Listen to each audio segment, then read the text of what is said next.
Hello everyone, welcome to Shabby's Extras, where we put on additional content not normally seen or not seen at all on the Shabby's Rides main channel. Now, we are inside this 2024 Dodge Charger Daytona EV, and we did the introductory video last week on the Shabby's Rides main channel. We have this vehicle for 36 months to do a 36-month long-term test of this vehicle's usability and reliability of this Daytona EV. So with today's first video on the Shabby's Extras YouTube channel, I wanted to go over the infotainment screen in here, giving you some highlights of what this updated Uconnect 5 system has in it, but specifically I wanted to talk about the charging options in this vehicle, as well as the navigation and route directions that this will supply you, including EV charging stations that are along the route you choose on your to your destination, I should say. A lot of folks have come out on YouTube and said this vehicle doesn't have the capability to do that, but I'm here to tell you and show you that it does. So let's dive into this infotainment screen. So here we have this updated Uconnect 5 infotainment system. It's wireless CarPlay, Android Auto, like I've said before. We have heated ventilated seats, heated steering wheel, and those buttons are over here on the left side of the vehicle, where you can turn on your heated steering wheel, heated ventilated seats, your volume, your mute, and of course the passenger side ventilated seats are over here on the right side. So they have that separate. Then we have a panel down below that is going to give you your max defrost, front and rear, where you want the air to go, fan speed, and temperature controls down on this lower panel.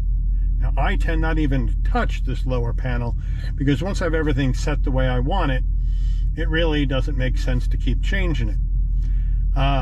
So anyway, let's go into our vehicle and let's take a look at our charging area. Now we have camera, autonomy, electric vehicle, dashboard, controls, and settings. We're going to spend time right now on this electric vehicle setting. As you can see, we do have your EV driving, where you can creep on or off, which allows the vehicle to creep when you take your foot off the accelerator, and it will allow the vehicle to slow roll. We have your power flow to see where your power flow is coming from, your instant consumption, and all that other information, as well as your energy economy. Right now we're averaging 2.8 kilowatt hours, 2.8 miles per kilowatt hour, which is not all that great, but again, it is February and it has been cold. We have our driving history that'll give you that information. It'll give you an opportunity to put in charging schedules. If you want to hook it up at night and let it charge overnight, and you can set up your schedule. You have your AC charging level, where you can charge at level 1 or level 2. I have a level 2 charger at home, so that's what I've been using, and we've been charging this to 80%. You have your maximum battery level for charge. Right now, as you can see on the right, it is set for 80%. Stop at 80%, and the explanation is it is for daily driving needs. This option can optimize battery performance over its lifetime. Now, as we move up, we can also select up here full range, and that says full range for long drive needs. Charging the battery to 100% takes longer. So since I've been just driving around town, we leave that on 80%. So that's where that action is in here. Now, that's pretty much what we have as far as our charging. So you can manage either 80% to 100%. We can go to our dashboard, and that's where we have our drive modes and performance pages. And then we have our controls, where we have our ambient lighting. This vehicle, just to give you an idea, has a bar which you can move with your finger all the way across. That's going to change your ambient lighting personalization. With a black vehicle, with red seats, I've gone with red ambient lighting. We'll go into that more when we drive this at night later in the series. Now we can come back there. We have our vehicle cameras where we can go ahead and look at every one of our cameras that we would like to see. And we can favorite our cameras as well. So that's what that's all about. And then our autonomy page, that's checking to make sure all of our sensors are working correctly. And we go back to electric vehicle. Now, if we want to go to our navigation, here's our navigation screen, and we can search for a destination. So I had already plugged in Ciocca Honda in Harrisburg. So we can look at that and we can hit drive. Now, a lot of people may be using their Apple CarPlay Android Auto for this purpose, but here built into the nav, as you can see, we have our route planned out to Harrisburg. And then we can go ahead and hit our drive, and it will start the route. Now from here, you do have options down here on the bottom right. You can hit options, and that's going to give you your route, turn-by-turn instructions. You will arrive at your destination at 4:28 p.m.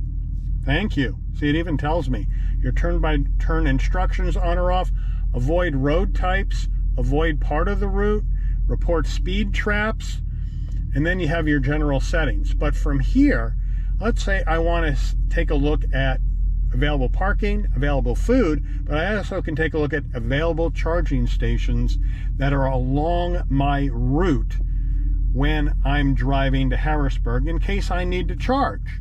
And this is where they all are, and you can go ahead and look at all of these that are there along the route, the whole map, in town or city, near destination, or by latitude, longitude. So right now I have it set for along the route, but I can select whole map if I want to do that and get all my charging parks that are on this particular map. Or like I said earlier, I can go back, I can change that to along the route. So now when I'm going on along the route and I need to stop and charge, I can see what my nearest charging stations are along this route and who they're run by. Is it ChargePoint? Is it a hotel? Or any of that other stuff. We can go back. Again, we have a lot of charge points. And this will take me, oops, very sensitive here. This will take me all the way down to Conshohocken, which is on the route. And of course, that will update as we get going along the route.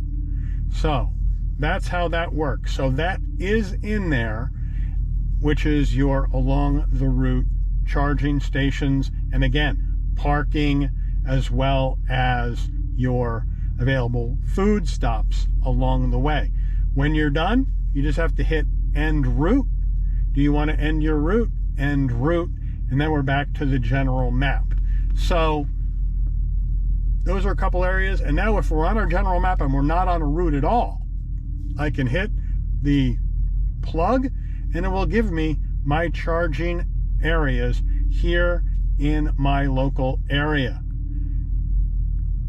And that's where they all are located. So it will do both as far as where your local charging areas are if you happen not to have a level 2 charger or a level 1 charger in your garage like I do. So it will do that for you.